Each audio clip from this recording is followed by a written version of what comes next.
ایک دفعہ کا ذکر ہے کہ کسی گاؤں میں بہت ہی غریب دھوبی رہتا تھا۔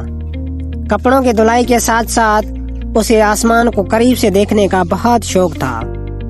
وہ اور اس کی بیوی روز دھوبی گھاٹ پر کپڑے دھونے جاتے تھے۔ ایک روز جب اس کی بیوی کپڑوں کو سکھا رہی تھی کہ اس کی نظر آسمان پر پڑی۔ کیا دیکھتی ہے کہ آسمان سے ایک ہاتھی اڑتا ہوا زمین پر اتر رہا ہے۔ جیسے ہی وہ زمین پر اترا اور وہ غائب ہو گیا۔ 2-3 روز تک وہ دونوں یوں ہی ہاتھی کو زمین پر اترتا ہوا دیکھتے رہے۔ انہوں نے فیصلہ کیا کہ کل اس ہاتھی پر نظر رکھیں گے کہ ہاتھی زمین پر اترتا ہے اور پھر غائب ہو جاتا ہے، آخر ایسا کیوں ہے۔ اگلے دن دونوں شدت سے اس ہاتھی کا انتظار کرنے لگے، آسمان پر بار بار دیکھنے لگے۔ آخر ان کو آسمان سے ہاتھی زمین پر اترتا نظر ہی آ گیا۔ دونوں اس کے پیچھے چل پڑے۔ ہاتھی گنے کے کھیتوں میں گھس گیا اور خوب پیٹ بھر کر گنے کھانے لگا۔ ہاتھی کا پیٹ بھرا اور اڑنے کی تیاری کرنے لگا۔ جیسے ہی اس نے اڑان بھری، دونوں میاں بیوی نے بھی ہاتھی کی دم پکڑ لی اور ہاتھی کے ساتھ اڑنے لگے۔ ہاتھی آسمان کی بلندی پر پہنچا۔ دھوبی کیا دیکھتا ہے کہ ایک پہاڑ ہیرے سونے کی جواہرات سے چمک رہا ہے۔ یوں لگ رہا تھا جیسے کوئی اپنا خزانہ یہاں چھوڑ کر بھول گیا ہے۔ دونوں میاں بیوی کی آنکھیں کھلی کی کھلی رہ گئی۔ آخر ہاتھی پہاڑ پر اتر گیا۔ دونوں میاں بیوی بھاگ کر سونے پر ٹوٹ پڑے اور زیادہ سے زیادہ سونا اکٹھا کرنے کی کوشش کرنے لگے۔ رات کے بڑھتے اندھیروں سے پریشان ہونے لگے۔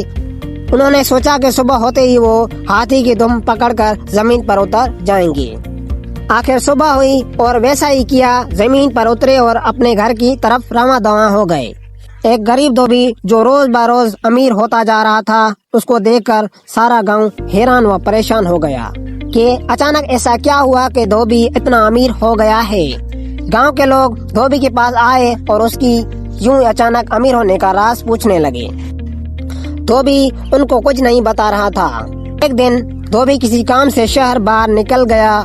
اس بات کا فائدہ اٹھاتے ہوئے ان کی ہمسائی دھوبن کے پاس آئی اور باتوں باتوں میں خزانے کا راز گوا لیا۔ رات کو جب دھوبی واپس آیا، دھوبن نے سارا ماجرا بتایا۔ دھوبی کو اپنی بیوی کی اس حرکت پر بہت غصہ آیا، مگر اب بات ہاتھ سے نکل چکی تھی۔ صبح سارا گاؤں دھوبی سے مدد مانگنے آ گیا کہ وہ ان کے ساتھ کھیتوں میں چلے اور ہاتھی کے ساتھ خزانے تک پہنچانے میں ان کی مدد کرے۔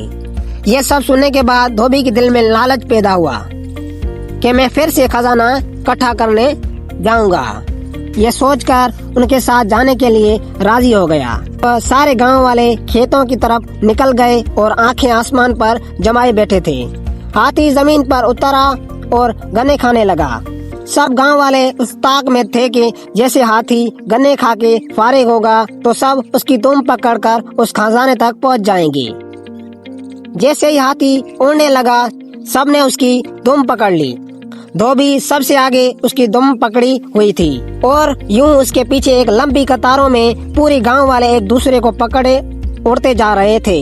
سب گاؤں والے آپس میں باتیں کرنے لگے کہ وہاں اتنا خزانہ ہوگا، ہم سب لے کر آ سکیں گے۔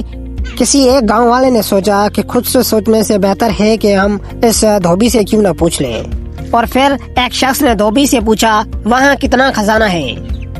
دھوبی خزانے کی لالچ میں آ گیا اور دھوم سے ہاتھ ہٹایا اور کہنے لگا اتنا خزانہ ہے، اور سارا کے سارے گاؤں والے نیچے گر پڑے۔